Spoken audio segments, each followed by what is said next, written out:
Welcome. In this quick tutorial we are going to show you that how to delete search history on TikTok. It's super easy and we will make sure you get it right. Just make sure you are logged in and using the latest version.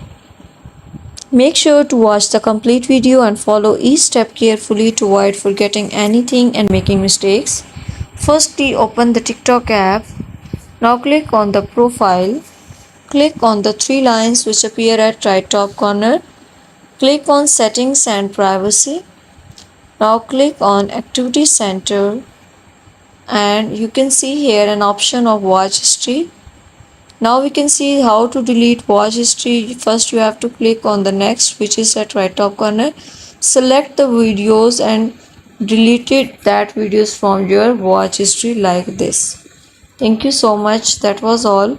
Please consider showing your support by commenting, liking, sharing and subscribing to our channel for more valuable content in the future. Your engagement is highly appreciated. I wish you very good luck. Thanks.